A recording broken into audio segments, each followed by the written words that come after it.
Hello friends, मैं doctor Dwarka. दोस्तों, क्या स्किज़ोफ्रेनिया जेनेटिकल है? क्या स्किज़ोफ्रेनिया एक आनुवंशिक विकार है? और ये सभी लोग जानना चाहते हैं। बहुत सारी क्वेरीज हमारे पास आती रहती है, बहुत से कमेंट्स आते हैं कि क्या स्किज़ोफ्रेनिया आनुवंशिक है? क्या माता-पिता से संतान में आ जाता है? तो इसी को ध्यान में रखकर हमने ये वीडियो तैयार किया है और ये वीडियो बहुत ही इन्फॉर्मेटिव है। सभी को इसको अच्छी जानकारी मिलेगी और अगर आप इस जानकारी को शेयर करते हैं तो बहुत से लोगों को बेनिफिट मिलेगा। और अगर मेरी ये मेहनत आपको थोड़ी पसंद आती है तो आप मेरे इस वीडियो को मेरे चैनल को सब्सक्राइब जरूर करें दोस्तों, लाइक करें, शेयर करें। सभी को बेनिफिट मिलना चाहिए, हमारा भी यही प्रयास होता है। पहले एक लाइन जो मैं आपको बोलना चाह रहा हूँ उस पर गौर करें। ये बिल्कुल ज़रूरी नहीं है, बिल्कुल ज़रूरी नहीं है कि एक स्किज़ोफ्रेनिक माता-पिता की संतान स्किज़ोफ्रेनिया से सफ़र करने वाली होगी या उसको स्किज़ोफ्रेनिया हो सकता है। यानी बिल्कुल ज़रूरी नहीं है कि जिनके माता-पिता को स्किज़ोफ्रेनिया हो तो संतान में भी हो। ऐसा कोई स्टडीज़ नहीं है कि 100% ये श्योरिटी है कि जिन माता-पिताओं को स्किज़ोफ्रेनिया है, उनकी संतान को स्किज़ोफ्रेनिया होगा। दोस्तों, ये एक गंभीर मानसिक बीमारी है, इसमें कोई दो राय नहीं है और ये लगभग 1% जनसंख्या को प्रभावित करती है। नेशनल इंस्टीट्यूट ऑफ हेल्थ के एक रिपोर्ट के अनुसार जिस परिवार में स्किज़ोफ्रेनिया है वहाँ इसकी संभावना 10% बढ़ जाती है, या ऐसे डेटा हैं। इस माता-पिता से प्राप्त वंशानुगत आनुवंशिक संरचना, अच्छे से समझिएगा, माता-पिता यानी कि पेरेंट्स से प्राप्त वंशानुगत आनुवंशिक संरचना, जेनेटिकल स्ट्रक्चर और जो स्किज़ोफ्रेनिया के विकसित होने के बीच जो संबंध है, वो एक स्पष्ट संबंध देखा गया है। जेनेटिक्स सदैव माँ-बाप से मिलते हैं, ये सभी जानते हैं और गुणसूत्र जो है वो माता-पिता से बच्चों में शुक्राणु और अंडाणु के द्वारा ट्रांसफ़र होते हैं। गुणसूत्र माता-पिता से बच्चों में शुक्राणु और अंडाणु के द्वारा ट्रांसफ़र होते हैं। प्रत्येक गुणसूत्र ये तय करता है कि कौन सा जीन विरासत में मिलेगा। प्रत्येक गुणसूत्र ये तय करेगा कि कौन सा जीन मिलेगा। यहाँ ये जानना भी ज़रूरी है कि क्या माता-पिता स्किज़ोफ्रेनिया के लिए जीन ट्रांसफ़र करते हैं क्या? ये जानना बहुत ज़रूरी है। बहुत से लोग जानना चाहते हैं कि क्या माँ-बाप स्किज़ोफ्रेनिया के लिए जीन ट्रांसफ़र कर देते हैं? तो माता-पिता बच्चों में आधे-आधे जीन ट्रांसफ़र करते हैं। और स्टडीज और डेटा ये बताता है कि लगभग 10% संभावना इसके जेनेटिकल होने की इसीलिए रहती है, इसीलिए ये मानी गई है। दो समान जुड़वा में भी, ट्विंस में भी स्किज़ोफ्रेनिया होने का जोखिम बढ़ा हुआ रहता है। लक्षणों को जीन से अगर जोड़ें तो ये जोड़ना ज़रूरी हो जाता है कि लक्षणों को अगर जीन से जोड़ें तो ये देख सकते हैं कि लक्षण एक रोगी में अलग होते हैं, दूसरे रोगी में अलग होते हैं और जिनमें जीन के साथ-साथ और भी कारक प्रभावी हो जाते हैं।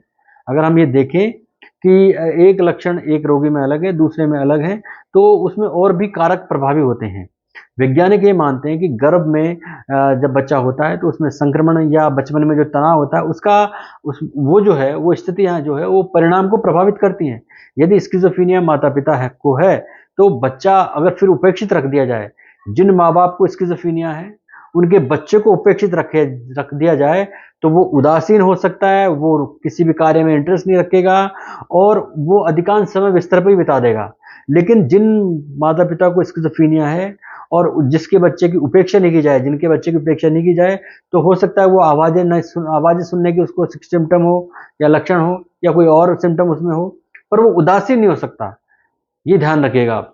कुछ अध्ययन ये बताते हैं कि जिन माताओं को स्किज़ोफ्रेनिया है और उनकी जो संतानें हैं, उनको ज़्यादा संभावना रहती है जिन पिताओं को स्किज़ोफ्रेनिया है और उनकी जो संतानें हैं, उनकी तुलना में।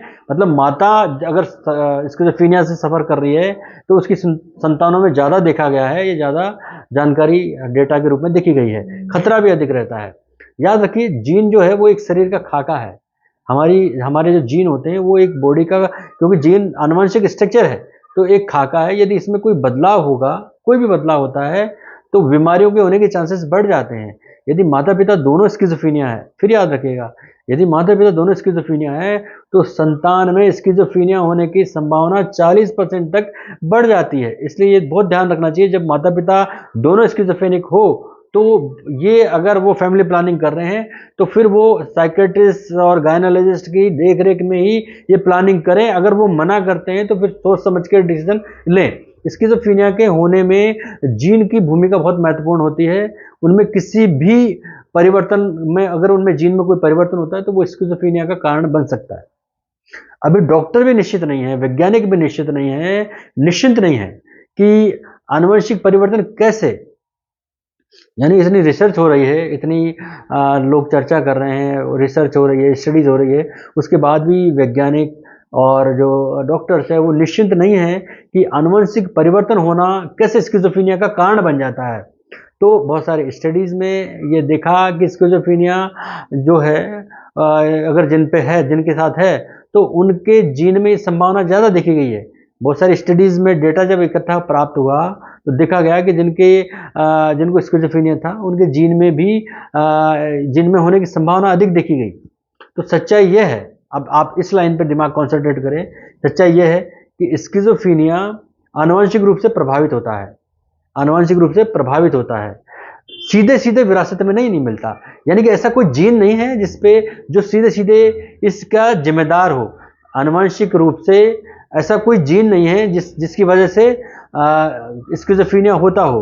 तो किसी में भी स्किज़ोफ्रेनिया जीन ओवरऑल नहीं है। इसके बहुत सारे कारण हो सकते हैं और ये ज़रूरी नहीं कि जिनके माता-पिता को स्किज़ोफ्रेनिया हो, वो संतान को भी स्किज़ोफ्रेनिया हो। मैं उम्मीद करता हूँ कि मेरी ये जानकारी आपको बहुत काम लगी होगी। बहुत सारे आपके दिमाग में जो ख़्याल थे वो दूर हुए होंगे, जो धारणाएँ थी वो बदली होंगी और फिर भी अगर कोई धारणा या कोई सवाल आपका है तो मुझे कमेंट करके दोस्तों ज़रूर बताइए और मेरी इस मेहनत को अगर आप थोड़ा भी वेटेज देना चाहते हैं तो मेरे चैनल को सब्सक्राइब करिए, मेरे इस वीडियो को शेयर करिए ताकि जानकारी सबको मिले और अगर आपकी तरफ से कोई जानकारी आप ऐड करना चाहते हैं तो ज़रूर करिए। यदि के परिवार में किसी को स्किज़ोफ्रेनिया है और आप जानकारी चाहते हैं तो ज़रूर मेरी को कमेंट कर सकते हैं। मेरा ये वीडियो दोस्तों यहीं तक था। धन्यवाद, नमस्कार।